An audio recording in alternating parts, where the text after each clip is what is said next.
mind to rescue her hat, he would have done so by now. "What a sight!" she said under her breath, staring at the bickering dandies. She would have respected a man who would step forward and tell her to go to hell, that no ridiculous pink hat was worth such a fuss, but none of them would dare. If Derek Craven were here, he would have laughed at her, or made a crude gesture that would have sent her into a fit of giggles. He and she both had similar contempt for the indolent, over-perfumed, over-mannered members of the ton. Sighing, Lily switched her attention to the river, dark grey and choppy underneath the heavy sky. The Thames in springtime was unbearably cold. She lifted her face to the breeze, her eyes slitting, as if she were a cat being stroked. Her hair was temporarily straightened by the wind, and then the shining black curls sprang to their usual buoyant disorder. Absently, Lily pulled off the jewelled ribbon that had been tied around her forehead. Her gaze followed the ridges of waves as they broke against the side of the yacht. "Mamma!" she heard a little voice whisper. Lily shrank from the memory, but it wouldn't disappear. Suddenly, she imagined she felt downy baby arms encircle her neck, delicate hair brush against her face, a child's weight settle in her lap. The Italian sun was hot on the nape of her neck. The quack and bustle of a duck procession crossed the glassy surface of the pond. "Look, darling," Lily murmured. "Look at the ducks. They're coming to visit us." The little girl wriggled in excitement. A chubby hand lifted, and a miniature forefinger extended as the baby pointed to the parade of self-important ducks. Then she looked up at Lily with dark eyes and a grin that revealed 2 tiny teeth. "Da!" came the exclamation, and Lily laughed softly. "Ducks, my darling, and very handsome ones too. Where did we put the bread to feed them? Dear me, I think I'm sitting on it."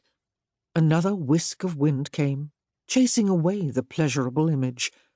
Moisture seeped beneath her lashes, and Lily felt a painful twisting in her chest. "Oh, Nicole," she whispered.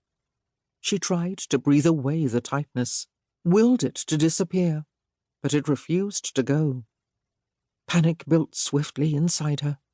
Sometimes she could numb it with liquor, or divert her mind with gambling, or gossip, or hunting, but the escape was only temporary. She wanted her child. "My baby, where are you? I'll find you. Mamma's coming. Don't cry, don't cry." The desperation was like a knife, twisting deeper every moment. She had to do something at once, or she would go mad. She startled the men nearby with a high, reckless laugh and kicked off her heeled slippers. The pink plume of her hat was still visible in the water. "My poor chapeau's nearly sunk," she cried, and threw her legs over the railing. "So much for chivalry. I see I'll have to rescue it myself." Before anyone could stop her, she leapt off the yacht. The river closed over her, a wave smoothing over the place where she had been. Some of the women screamed. Anxiously, the men scanned the rippling water. "My God!" one of them exclaimed, but the rest were too astonished to speak. Even the king, informed of the goings-on by his grooms-in-waiting, waddled forth to take a look, pressing his massive bulk against the railing. Lady Cunningham, a large, handsome woman of 54, who had become his latest mistress, joined him with an astonished exclamation. "You know, I've said it before. That woman is mad. Heaven help us all." Lily stayed under water a moment longer than was necessary.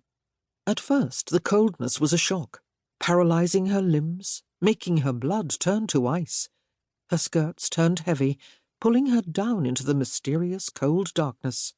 It wouldn't be difficult to let it happen, she thought numbly. Just drift downward, let the darkness overtake her. But a pang of fear impelled her hands to make a finning motion, propelling her to the dim light above. On the way up, she grasped the lump of sodden velvet that brushed her wrist. She broke the surface of the water, blinking the stinging salt from her eyes, licking it from her lips. Needles of